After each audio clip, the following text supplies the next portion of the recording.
Chapitre 409, épisode 78 Climax /1.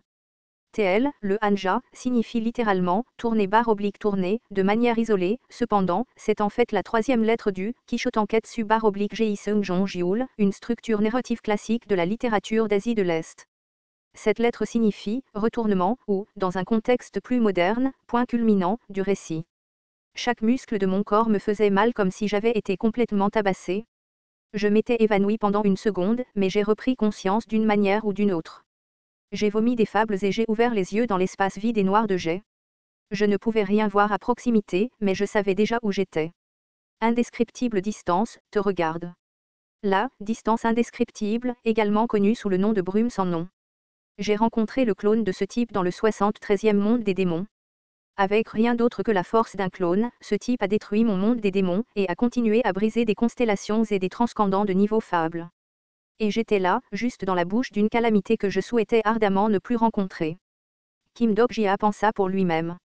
C'est le seul moyen d'arrêter le dragon de l'Apocalypse. C'est vrai. Je me demandais pourquoi tu étais resté silencieux jusqu'à maintenant. Afin d'arrêter la calamité du monde, invoquant encore une autre. Seul quelqu'un comme le régresseur Yu Jun-gyuk pourrait avoir une telle idée.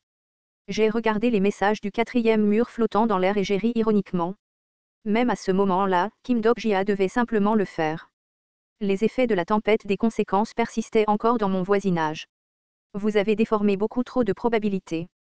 Si vous continuez comme ça, tout le karma de probabilité que vous avez accumulé jusqu'à présent vous explosera au visage. Vous savez ce que cela signifie, n'est-ce pas? C'était le karma de probabilité que j'avais accumulé jusqu'à présent. Le châtiment dont Constellations et Doc Abyss m'avaient prévenu.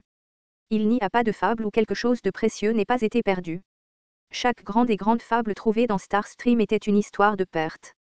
Afin de réveiller un héros, quelque chose doit être sacrifié, tandis que les amoureux et les amis doivent perdre quelque chose en essayant de satisfaire leur amour ou leur amitié. Quelqu'un devait perdre quelque chose, et avec cela, fable deviendrait complet. Kim Dok-jia détestait ça. Je savais qu'un jour, je paierais le prix de ne rien perdre. Que le temps de payer pour tordre les histoires et déformer la probabilité arriverait tôt ou tard. Et c'est pourquoi Kim Dok-jia a décidé d'utiliser cela. Tsu. D'autres morceaux de fable sont sortis de ma bouche. Ce n'était pas parce que la distance indescriptible m'avait attaqué, non, c'était la faute de la probabilité déformée. Les distorsions du monde, accumulées dans le but d'invoquer un dieu extérieur, essayaient de m'éliminer du scénario lui-même. Fable, roi démon du salut, continue son récit. J'ai réussi à tenir le coup uniquement grâce à mes fables. Ils ont continué à me murmurer à l'oreille, ils ont dit que tu étais le roi démon du salut. Tu dois sauver les gens. Tout comme ils l'ont fait à Métatron et Aegars, me chuchotaient les fables. La fable, roi du monde sans roi, continue son récit. La grande fable, le printemps du monde des démons, continue son récit. La grande fable, la torche qui a avalé le mythe, continue son récit. Même si j'étais à l'intérieur du brouillard tremblant des ténèbres, je pouvais toujours sentir ce qui se passait à l'extérieur. Le dernier dragon du livre de l'Apocalypse montre son animosité envers la distance indescriptible. La distance indescriptible passe à l'action. Heureusement, tout se déroulait selon le plan. Le dieu extérieur qui se présentait pour me dévorer avait découvert une proie encore plus savoureuse et il était maintenant bien trop concentré sur la chasse au dernier dragon du livre de l'Apocalypse. Le combat entre les calamités avait commencé. Le dragon final contre la brume sans nom. La destruction mutuelle de ces deux-là était l'espoir de toutes les autres existences. La chose la plus importante était de gagner suffisamment de temps.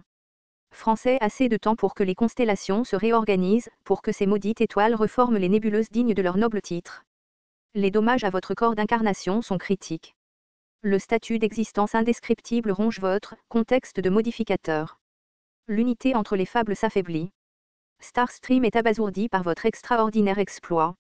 Votre propre grande fable se réveille. J'ai entendu quelque chose qui ressemblait vaguement à une chanson au loin. C'était une mélodie que j'avais entendue il y a longtemps. Je ne savais pas si c'était celle de ma mère, de mes camarades ou de quelqu'un d'autre. Sauf que, tandis que j'écoutais cette faible chanson. Fable, camarade de vie et de mort, continue son récit. J'ai réalisé que je ne voulais pas mourir. Astérisque QQQQ. Un monde entrait en collision avec un autre.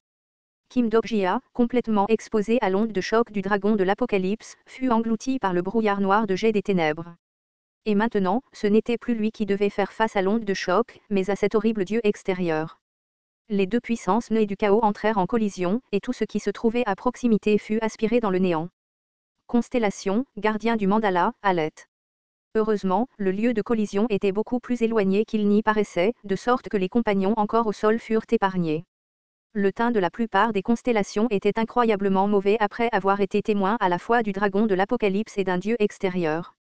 Comme si tous ces jours où ils parcouraient les cieux comme des rois n'étaient que des illusions, des calamités que même les constellations de niveau fable ne pouvaient pas gérer s'engageaient dans une guerre acharnée. Ce n'est qu'alors que les constellations du ciel nocturne réalisèrent la vérité, la fin du monde était en effet juste devant leur visage. Pour une certaine personne, cependant, le sacrifice d'une personne était une tragédie bien plus grande que la fin du monde. Ajus cieux, cria Yijashigre en désespoir de cause et tira ses canons sur le brouillard des ténèbres. Bien sûr, aucun des obus de canon ne pouvait endommager le corps principal de la brume sans nom. On ne pouvait même pas dire où son corps commençait et se terminait, après tout. Malheureusement, les compagnons étaient incapables de contrôler leurs émotions accablantes.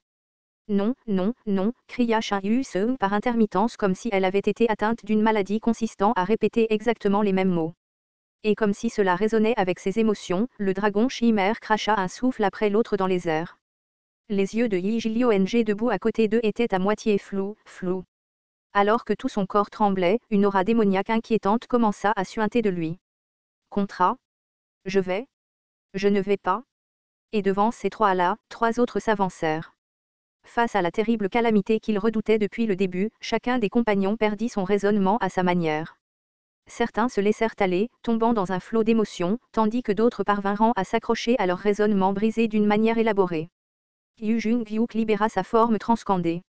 Ensuite fut drapé par le dragon de flamme noire. Et Jong-Hui-Won avait ouvert les yeux du tueur de Dieu. Sans donner à personne une chance de les arrêter, les trois s'avancèrent en même temps, et ils se regardèrent. Puis, quelqu'un d'autre les arrêta de face. C'était Anna Croft. Vous tous, arrêtez. Tu ne dois pas t'éloigner du champ de bataille. Nebula, Esgard, commande actuellement le champ de bataille. La voix d'Anna Croft, ainsi que la grande fable des Esgard, ont réussi à les attacher tous les trois à leur point. L'expression de Yu Jung-gyuk s'est froissée de manière disgracieuse. Sors de ma vue. Ce n'est pas ce que le roi démon du salut voulait. Que voulait le roi démon du salut?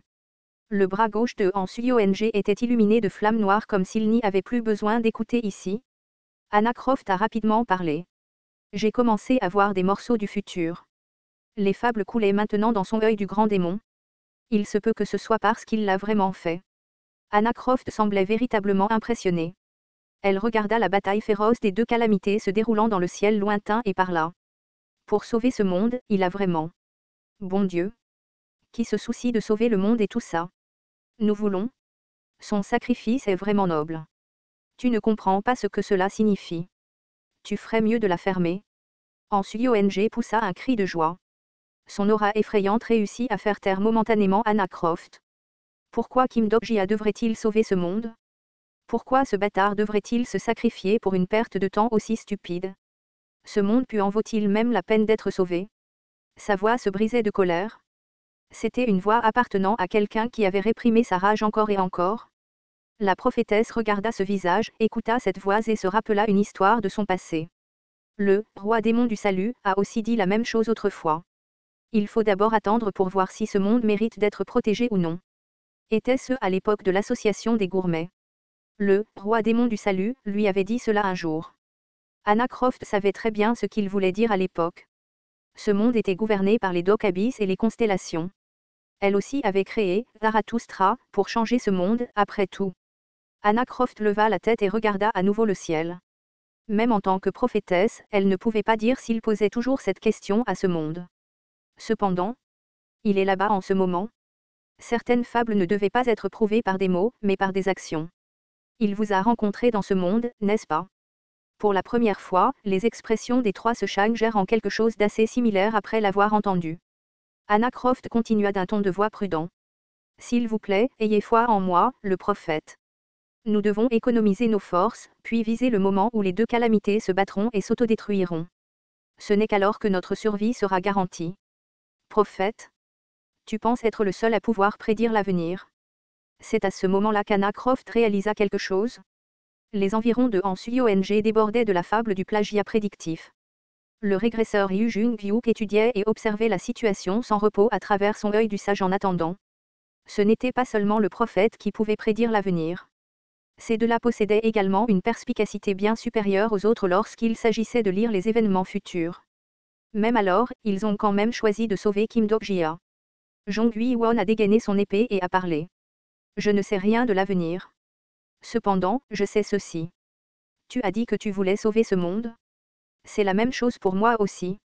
Sa détermination s'est manifestée dans les flammes blanchâtres qui flottaient sur l'épée du jugement. Cet homme est le monde que je souhaite sauver. À la fin de ces mots, tous les trois se sont précipités dans les airs. Ni la probabilité de la grande fable, ni même la pression d'une nébuleuse ne pouvaient les empêcher de partir. Anna Croft a tendu la main avec urgence, mais à ce moment-là, ils s'élevaient déjà vers les cieux lointains. La chose qui les a arrêtés, cependant, n'était ni une nébuleuse ni une probabilité. Yong a été le premier à découvrir cette chose. C'est quoi ce bordel ? Fils de Gugugugugu.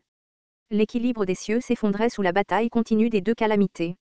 Le nouveau problème était lié à l'équilibre défaillant de la balance brisée envahissant ce monde. N'est-ce pas ? L'une des constellations marmonna. Quelque chose de caché dans le brouillard d'obscurité recouvrant les cieux se tortille et commença à se séparer. Non content de faire pression sur le dragon de l'Apocalypse, la distance indescriptible, alias la brume sans nom, avait commencé à créer un clone de lui-même. Un œil de terreur d'un jaune maladif se révéla au milieu du brouillard d'obscurité. Les épaules de Shin Yu-seung commencèrent à trembler sans arrêt comme si un cauchemar du passé parvenait à se glisser à nouveau dans sa conscience. Elle avait déjà vu cet œil auparavant. Français, les incarnations qui voyaient cet œil ne parvenaient pas à conserver leur esprit et finissaient par se transformer en créatures du monde extérieur. Ce jour-là, toutes les existences du complexe industriel furent rendues complètement impuissantes face à cette calamité. Cependant, il y avait quelqu'un ici qui se souvenait des événements de ce jour-là de manière assez différente d'elle. C'est légèrement plus petit que ce jour-là, je vois. C'était chez Ok Junji ONG. Épisode 78. Climax 1, fin.